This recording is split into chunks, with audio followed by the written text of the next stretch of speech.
A very good afternoon to one and all present here. This is Sri Venkateshwara Group of Institutions Innovation Council. I am Sunidhi, a first year MBBS student of Sri Venkateshwara Medical College, Hospital and Research Center. This is a story about an inspiring innovation. Everyone wishes to hear the sound of the heart at least once in their lifetime.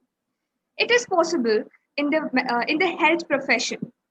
And yes, of course, by the instrument, the stethoscope. Now, how has it evolved? It is an inspiring innovation by Dr. Lennox. Dr. René Lennox, the inventor of the stethoscope, born in 1781 and died in 1826. Born in Brittany in 1781, the young Lennox, after a conventional childhood, was admitted as a third-class surgeon's assistant or otherwise a student of the military medicine at the Hôtel Dieu, the principal hospital in the city of Nantes. Soon afterwards, civil war broke out in the province of Vendée immediately to the south, and the hospital became the main casualty clearance station. In 1801, he moved to Paris to finish his studies, qualifying on the 11th June 1804 at the Hospital Bichat, where he studied under the famous Dr. Dupuytren.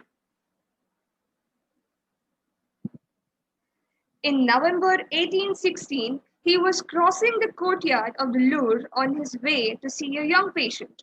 She was shy, timid, but also very corpulent. Lennox knew that to place his ear against her chest would be difficult and embarrassing. He then watched two small boys playing with a log of wood lying on the ground. They were tapping messages to each other through it. At the patient's house, Lennox called for a sheet of card and rolled it into a cylinder. He found that it magnified sounds in the patient's chest, and with his musical ear, he could easily distinguish them.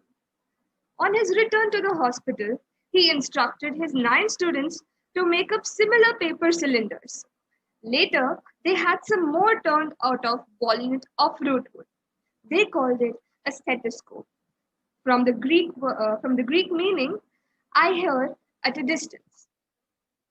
In January 1820, Lennox's invention was published in the London Medical Surgical Review, which devoted 35 pages to it. A year later in Boston, it was described in the New England Journal of the Medicine and Surgery, Volume 10, Number 2. Lennox's discovery soon became the standard equipment for every doctor, although the instrument was much modified as the century progressed. For similar examples, see the Musée de la Médecine, Paris, the Hunterian Museum at the Royal College of Surgeons of England, and the Smithsonian Institute, Washington, D.C., although surviving examples of this model now are extremely rare. This is Dr. Lennox teaching how to use the stethoscope. Stethoscope won the Innovation of the Year award from the Popular Science in the year 2009. Also, the new Tanzanian School of Medicine course replaces the old stethoscope with mobile technology, which is now known as the stethoscope of the future. This device, it includes the echocardiogram.